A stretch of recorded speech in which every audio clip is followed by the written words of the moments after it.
Hull City then this weekend, and Oli McBurnie, Yeah. a player you know obviously exceptionally well. He's having a great start to the season. Yeah, he should have a red and white shirt on, in my opinion, and you know he was available. You know, there's always talk with Kiefer and Kiefer going. I think we all realise that horses for courses as well, and different ways of playing and different forwards. I've always gone with. You know, we've got linked players. We've got Callum. We've got Gus. We've got linked players. We've got players that stretch the game.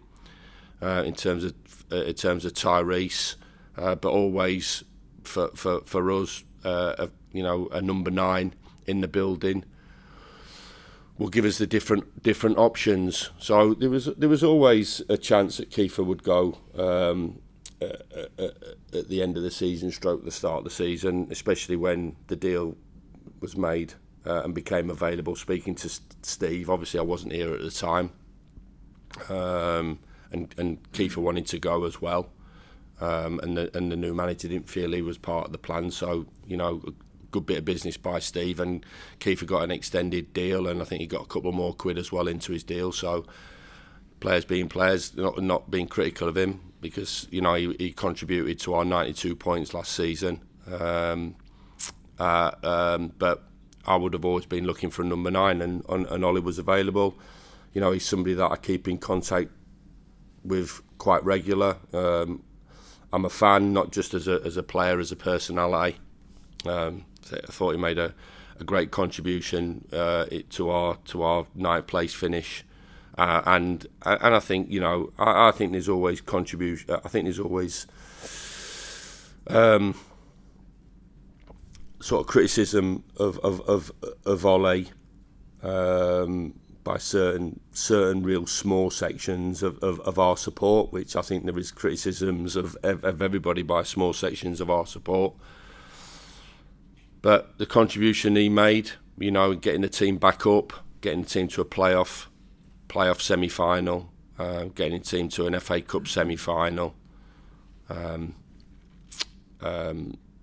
contributions as a culture setter in the changing room, as a player, as a person. And, you know, playing his part in, you know, when people talk about the financial aspects, and, you know, we paid £8 million for Moose and Mooset, and we paid £18 million for Oli McBurnie. Yeah, we finished 9th in the Premier League, and by the way, from 17th to 9th, there's about 9 places there, and there's a solidarity payment, and there's about £2.5-3 million worth of solidarity payments there. So them boys at times sort of pay for themselves in terms of what they contribute to get into that position. I think Oli was a big part of that, scored some crucial goals. I love him to bits as a lad. I love him to bits as a player. And he should have a Sheffield United number 9 shirt on at this particular moment.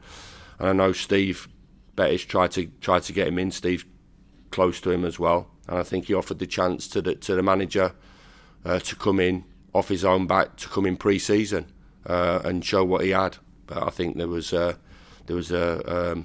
an enthusiasm for that to happen, and he had Ipswich Town in for him.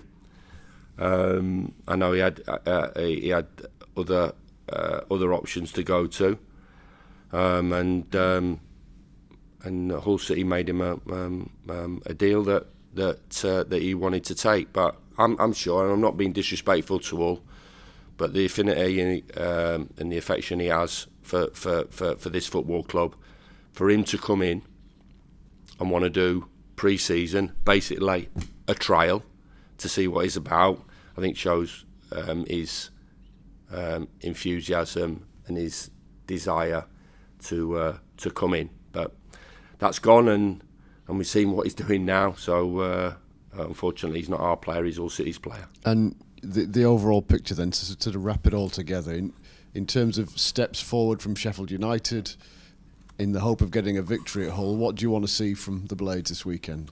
Similar performance to what I've saw second half at Oxford, and most importantly for the majority of time against a top-notch team that should be aiming to get into the Premier League in Southampton. those attributes. Defensively, being really strong and solid, and keeping a good shape, being compact, being hard to play against, hard to break through. And on the other side, control of the game, getting into good positions, showing the quality that I'm sure will come with better performances. So that'll be my message to the players. Don't like losing. I don't ever want to be happy and satisfied with coming off the pitch losing a game of football. But I thought I believe the supporters saw that on Tuesday night. They weren't after us, and quite easily they could be after us in terms of the position that we're in. But I never felt that. I thought they saw a committed performance. We tried to play, we tried to create, we tried to get back into the game and try to go and win the game from those positions. So in possession, the control that we saw with Tom Davies coming in, that was better for us. Taking key moments, a key, showing that little bit of extra quality and belief around the final third, and that we'll have chances.